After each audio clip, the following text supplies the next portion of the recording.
This channel does not promote any violent, harmful, or illegal activities. All content provided by this channel is meant for an educational purpose only.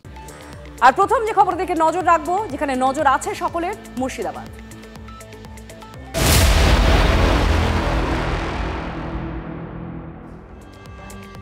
আপনি যে কথা বললো মুর্শিদাবাদের দিকে আমাদের শুরুতেই নজর রাখতে হচ্ছে, কারণ মুর্শিদাবাদে দফায় দফায় ঠিক কি হচ্ছে বলুন তো।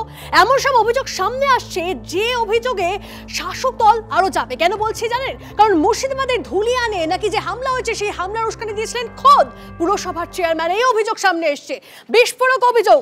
যদিও যাবতীয় অভিযোগ অস্বীকার করেছেন ইনজামামুল ইসলাম। মুর্শিদাবাদের ধুলিয়ানের যে হামলার মুহূর্ত, সেই মুহূর্তের ছবি ভাইরাল, যে ছবি এই মুহূর্তে আপনারা দেখছেন TV9 বাংলায়। স্থানীয় বাসিন্দাদের অভিযোগ, 11 এপ্রিল হামলায় উস্কানি দিয়েছিলেন খোদ ধুলিয়ান পুরসভার চেয়ারম্যান।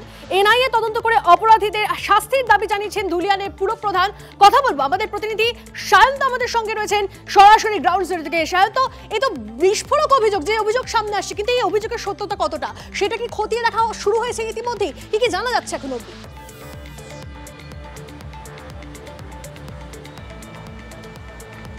দেখো, এই অভিযোগ কিন্তু আমাদের না, এই অভিযোগ এলাকার বাসিন্দাদের। তাদের কাছে যখন আমরা যাই, তারা একটা কথা বলেন, যে ছবি বা যে ভিডিও দেখা যাচ্ছে সিসিটিভির ফুটেজে, সেখানে ধুলিয়ান পুরসভার যিনি চেয়ারম্যান মোহাম্মদ ইনজামামুল ইসলাম, তাকেও দেখা যাচ্ছে সাদা পাঞ্জাবি পরে। সেখানে তাকে এলাকার বাসিন্দারা দেখেছিল। সেদিন যখন হামলা হয় তখন ঘোষপাড়ার মুখে তিনি দাঁড়িয়েছিলেন। ঘোষপাড়ার বাসিন্দারা তারা ওই ধুলিয়ান পুরসভার চেয়ারম্যানকে বলেন, যেভাবে হামলা হচ্ছে তিনি যেন ব্যবস্থা নেন, এইভাবে তারা থাকতে পারবেন না।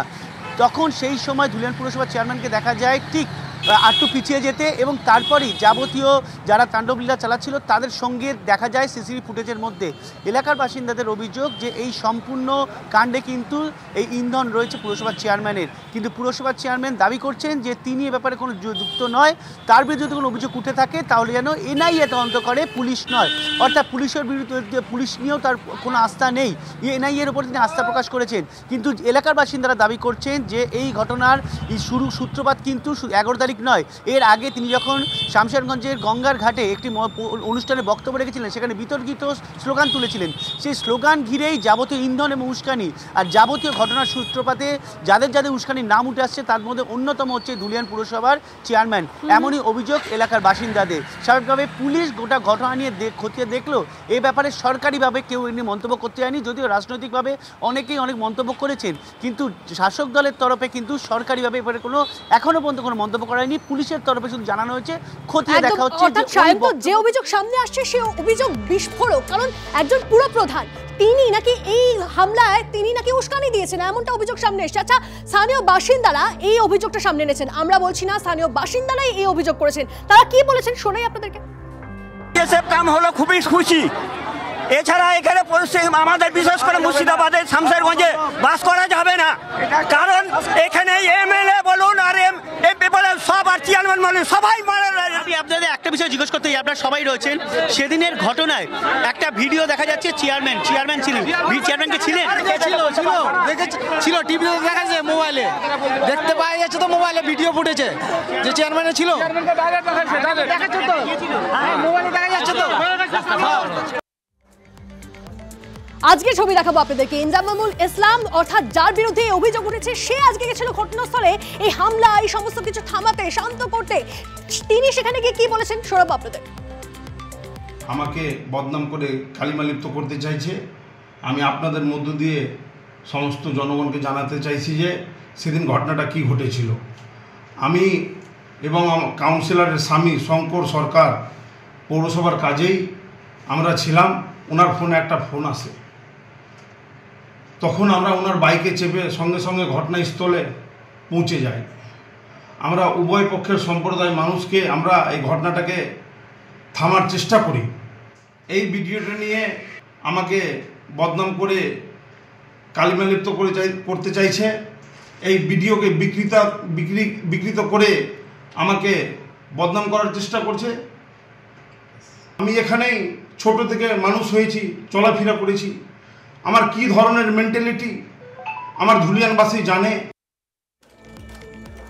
আজ পুরপ্রধান তিনি বলছেন তাকে বদনাম করা হচ্ছে, কিন্তু সেদিন তিনি কি বলেছিলেন শোনাবো আপনাদের। আমি ছোটবেলায় একটা ফিল্ম দেখেছিলাম, সে ফিল্মের নাম আজকে থেকে আমাদেরকে এলানি জঙ্গের ধর্মেন্দ্র হয়ে যেতে হবে, মোদির বিরুদ্ধে দেখিয়ে দিতে হবে হাওয়া का रुख बदल सकता है।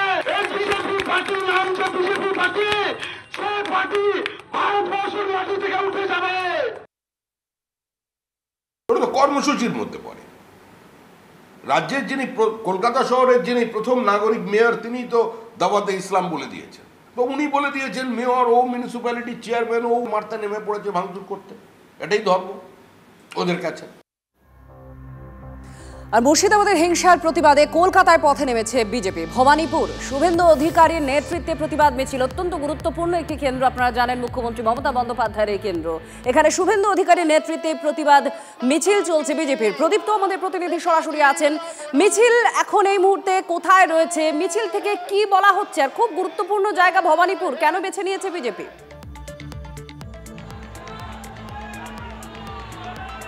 দেখো, সোমনাথ পণ্ডিত হাসপাতাল ক্রস করেছে এই মিছিল, নেতাজি ভবন থেকে সেই মিছিল শুরু হয়েছিল এবং এই মিছিল করার ক্ষেত্রে বিজেপির জনতা যুব মোর্চাকে বিজেপির যুব সংগঠন আর তাকে আদালতে যেতে হয়েছিল এবং এটা মমতা বন্দ্যোপাধ্যায়ের কেন্দ্র বলেই আদালতে যেতে হয়েছিল, এমনটাই বলছেন শুভেন্দু অধিকারী। এবং তার বক্তব্য যে ৮৩ বার তিনি বিরোধী দলনেতা হওয়ার পর আদালতে গিয়েছেন এবং আদালতের অনুমতি সাপেক্ষে আজকেও এই মিছিল করছেন, যে মিছিল নেতাজি ভবন থেকে শুরু হয়েছে এবং যা শেষ হওয়ার কথা রয়েছে শ্যামাপ্রসাদ মুখোপাধ্যায়ের বাড়ির সামনে গিয়ে। এবং সমাবেশ শেষে মিছিল শেষে একটা ছোট্ট সমাবেশেরও আয়োজন করা হয়েছে বিজেপির যুব মোর্চার তরফে এবং সেখানে নেতৃত্ব দিচ্ছেন খোদ শুভেন্দু অধিকারী। এবং এই মিছিল থেকে কিন্তু বারংবার যে কথা উঠে আসছে তা হলো হিন্দু হিন্দু ভাই ভাই, এবং দেখা যাচ্ছে যে মমতা বন্দ্যোপাধ্যায়ের সরকারের তোষণ নীতির জন্যই আজকে এই অবস্থায় পৌঁছেছে, অন্তত সেই দাবি এই মিছিল থেকে করা হচ্ছে। এবং তারা বলছে হিন্দু যদি বাঁচতে চাও বিভেদ ভুলে এক হও, এই ছবি কিন্তু ধরা পড়ছে। এবং তার পাশাপাশি শামসেরগঞ্জ জাফরাবাদে যে ঘটনা ঘটেছিল হরগোবিন্দ দাস এবং চন্দন দাস, এই দুজনের ছবিও কিন্তু আজকের মিছিলে আনা হয়েছে। এবং খোদ মমতা বন্দ্যোপাধ্যায়ের এলাকাকে বেছে নেওয়ার কারণ হিসাবে বিজেপি নেতৃত্ব যে কথা বলছেন তা হলো যেহেতু মমতা বন্দ্যোপাধ্যায়ের সরকারের আমলেই মমতা বন্দ্যোপাধ্যায়ের তোষণের ফলেই এই পরিস্থিতি বাংলাতে তৈরি হয়েছে যে হিন্দুরা সেখানে কোনোভাবেই রক্ষা পাচ্ছে না, হিন্দুদেরকে বাংলার মতো জায়গা থেকে তাদেরকে ছেড়ে চলে যেতে হচ্ছে। এবং এই সমস্ত বিষয়কে সামনে রেখেই এই মুহূর্তে শুভেন্দু অধিকারীর নেতৃত্বে সেই মিছিল এগিয়ে চলেছে। শ্যামাপ্রসাদ দিকে নজর থাকুক, এই মুহূর্তে আপনারা দেখতেও পাচ্ছেন মিছিল ক্রমাগত এগোচ্ছে।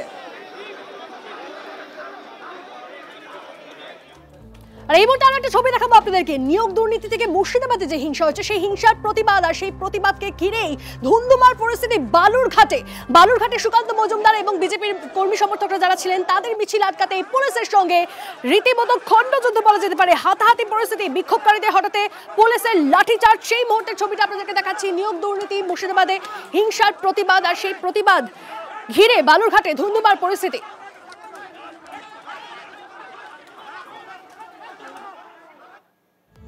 আর মুর্শিদাবাদ সহ রাজ্যের বিভিন্ন জায়গায় আইন শৃঙ্খলা পরিস্থিতির অবনতি হচ্ছে বলে অভিযোগ বিজেপির। পথে নেমেছে তারা দিকে দিকে। প্রতিবাদে হাওড়ার পাঁচলাতেও বিজেপির এসপি অফিস ঘেরাও অভিযান, আর সেখানে ধুন্ধুমার পরিস্থিতি তৈরি হয়।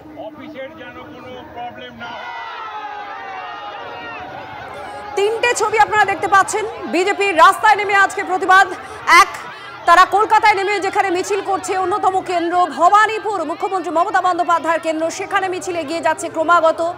আর তার সঙ্গে সঙ্গে মিছিল আপনারা দেখতে পাচ্ছেন বালুরঘাটে, যেখানকার সাংসদ সুকান্ত মজুমদার, সেই সুকান্ত মজুমদারের নেতৃত্বে চলছে এই মিছিল চলে এবং ব্যাপক উত্তপ্ত একটা পরিস্থিতি তৈরি হয়। আর তার সঙ্গে আমরা আপনাদের দেখাচ্ছি হাওড়ার পাঁচলা এসপি অফিস ঘেরাও অভিযান, সেই অভিযানেও ধুন্ধুমার পরিস্থিতি তৈরি হয়।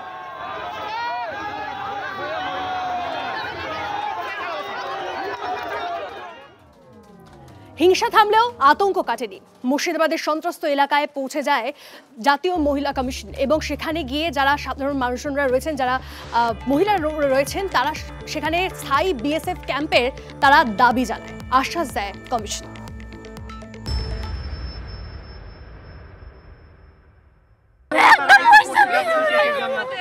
একটা পয়সা নাই আমার, কোথায় যাব? লুটপাট করে নিয়ে না ভয় লাগছে আমার, কোথায় ঘুম আসে না, রাতের পর রাত কতদিন বসে কাটাবো আমরা। ওয়াকফ সংশোধনী আইনের প্রতিবাদে উত্তপ্ত হয়ে উঠেছিল মুর্শিদাবাদ। এই জেলার সুতি, ধুলিয়ান, শামসেরগঞ্জ এলাকার বিভিন্ন জায়গায় মানুষ এখনও ঘরছাড়া। সেই মুর্শিদাবাদেই শনিবার জাতীয় মহিলা কমিশনের প্রতিনিধি দলের সদস্যরা পৌঁছন। কথা বললেন দুর্গতদের সঙ্গে। তারা জানালেন কিভাবে লুটপাট চালিয়েছে হামলাকারীরা।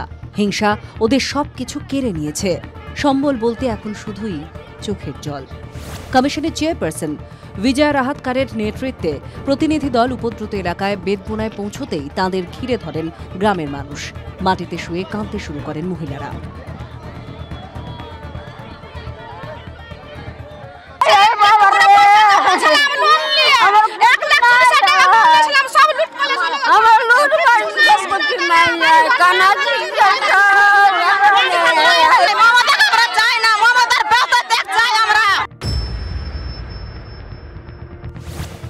হিংসা বিধ্বস্ত বেদবোনায় বিএসএফ ক্যাম্পের দাবিতে প্ল্যাকার্ড নিয়ে রাস্তায় মহিলারা। হিংসা থামলেও চোখ মুখ জুড়ে এখনও আতঙ্ক। এলাকায় বিএসএফ ক্যাম্প না হলে বাঁচতে পারবেন না। জাতীয় মহিলা কমিশনের কাছে নিরাপত্তার আর্জি মহিলাদের। কিভাবে অসহায় সাধারণ মানুষগুলো তারা বেদবোনায় যারা জাতীয় মহিলা কমিশনের যারা সদস্য ছিলেন তাদের সামনে নিজেদের অভিযোগ জানালেন, তারা নিজেদের দাবি জানালেন এবং তারা একটা বিষয় জানাচ্ছেন যে এই ক্যাম্পে কেন্দ্রীয় বাহিনীর স্থায়ী ক্যাম্প চাই, নইলে তারা কোনোভাবে বাঁচতে পারবেন না, টিকতে পারবেন না। যে হামলা হয়েছে সেই হামলার পর কিন্তু এই ধরনের দাবি উঠছে। বিএসএফ ক্যাম্প চাই, বিএসএফ ক্যাম্প ছাড়া আমরা বাঁচতে পারবো না। আমরা নিজের ঘরে দিব ক্যাম্প বসাতে। ঘর হারিয়েছেন, জীবনের সব সঞ্চয় চলে গিয়েছে, কি করবেন? জাতীয় মহিলা কমিশনের কাছে অসহায় আর্তি দুর্গতদের। শামসেরগঞ্জের দিঘরি গ্রামে জাতীয় মহিলা কমিশনের কাছে কান্নায় ভেঙে পড়েন মহিলারা। স্থায়ী বিএসএফ ক্যাম্প না হলে বাঁচবেন না, দরকারে ক্যাম্পের জন্য জায়গা দেবেন বলছেন গ্রামের মহিলারা। আমাদের এখানে বিএসএফ ক্যাম্প চাই সারা জীবনের মতো, না হলে আমরা বাঁচবো না। আমাদের এখানে দরকার হলে আমাদের জায়গা আছে দিয়ে দেবো, কিন্তু আমাদের বিএসএফ ক্যাম্প চাই। ধুলিয়ানে ক্ষতিগ্রস্ত এলাকায় যান জাতীয় মহিলা কমিশনের সদস্যরা। কমিশনের কাছে নিজেদের হাড় হিম করা অভিজ্ঞতার কথা জানান মহিলারা। ধুলিয়ানেও বিএসএফ ক্যাম্পের দাবি তোলেন বাসিন্দারা। হিংসার ঘটনায় এনআইএ তদন্তের দাবি ওঠে।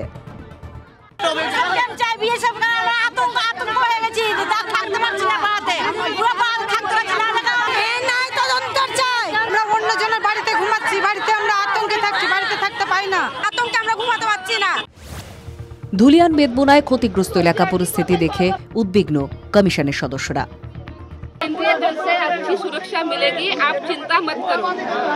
जो आपकी ये स्थिति यहाँ पे हो गई है, इसको मैंने देखा है। इस सब विषय का रिपोर्ट हम जरूर हम गृह मंत्रालय में करेंगे।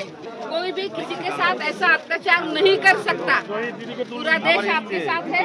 Madam ji, you attract the attention of central government on behalf of our all victims. Please madam. जरूर मैं आपकी बात हिंसा जो हुई है उसकी सबसे पहले तो शिकार महिलाएं हो गई है, और जिस तरीके से उन्होंने सब कुछ अपना गवा दिया है, ये बहुत दुख की बात है। इस तरीके से ये सब अमानवीय है। মানুষের আত্মরাত আপনারা নিজেরা দেখুন। একজন আর্মিতে কাজ করত, সে পর্যন্ত তার বাড়ি পর্যন্ত লুটপাট হয়েছে। এখানে কোনো সুরক্ষা নেই। এই মমতা ব্যানার্জির সরকারকে যতক্ষণ না বিদায় করা হবে ততক্ষণ পর্যন্ত শান্তি হতে পারে না। শামসেরগঞ্জের জাফরাবাদে যায় কমিশন। তাদের সামনেই বাবা ছেলে খুনে জড়িতদের ফাঁসির দাবি স্থানীয়দের। জাফরাবাদের সেই এলাকা যেখানে বাবা ছেলেকে নৃশংসভাবে হত্যা করা হয়েছিল, খুন করা হয়েছিল, হাত পায়ে ধারালো অস্ত্র দিয়ে কুপিয়ে পিটিয়ে হত্যা করা হয়েছিল, সেই গলি সেই রাস্তা এটা। এবং সেই রাস্তায় জাতীয় মহিলা কমিশনের সদস্যরা আসছেন। এবং সবচেয়ে বড় কথা হচ্ছে এইখানে প্রত্যেক যারা ছোটো শিশু তাদের স্কুল বন্ধ। লেখা কি রয়েছে, আমি কি স্কুল যাব না? স্কুল বন্ধ, কতদিন স্কুল বন্ধ থাকবে? We want justice. পুলিশের উপর আস্থা নাই। সে সময় পুলিশ ছিল না, কিছু বম পিস্তল সবই দেখাচ্ছে, মেয়েদেরকে সব ভেঙে লুট করে নিচ্ছে। আমরা কি করে থাকবো? আমাদের বিএসএফ সাথে আমাদের ক্যাম্প চাই। আমাদের জিনিসপাতি গহনা পুড়িয়ে দিয়েছে, আমরা কি খুব ভয়ে আছি। আমরা ক্যাম্প চাই, মমতাকে চাই না, লক্ষ্মী ভান্ডার চাই না, দুয়ারে সরকার চাই না, কিছু আর চাই না। মহিলাদের নিরাপত্তার আশ্বাস কমিশনের সদস্যদের। ডেমোক্রেটিক কান্ট্রিতে একটা স্টেট মানুষের তার বাঁচার অধিকার নেই, মেয়েদের সম্মানের অধিকার নেই, এটা চলতে পারে। বাবা ছেলে তো পিটিয়ে মেরেছে না, পিটিয়ে মানে ওদের চোখের দিকে দেখেছেন, পরিবারটার অবস্থা দেখেছেন, শুধু খুন না শেষ করে দিয়েছে। আপনারা আমাকে নির্ভয়াদি বলেছেন, ভয়ের বিরুদ্ধে আতঙ্কের বিরুদ্ধে লড়াই করেছি, এই আতঙ্ক দেখতে হবে আমাদের। কমিশনের সদস্যরা সাধারণ বাসিন্দাদের আশ্বস্ত করেন। তারা জানান কেন্দ্রীয় স্বরাষ্ট্র মন্ত্রক পরিস্থিতি সম্পর্কে খোঁজ খবর নিচ্ছে। কমিশনের সদস্যরা বিস্তারিত তথ্য তাঁদের জানাবেন। এখনও এলাকায় বিএসএফ ও সিআরপিএফ মোতায়েন রয়েছে। বাহিনীর নিরাপত্তার দিক খতিয়ে দেখছেন কমিশনের সদস্যরা। ক্যামেরায় অর্ঘ্য চট্টোপাধ্যায়ের সঙ্গে সায়ন্ত ভট্টাচার্যের রিপোর্ট, TV9 বাংলা।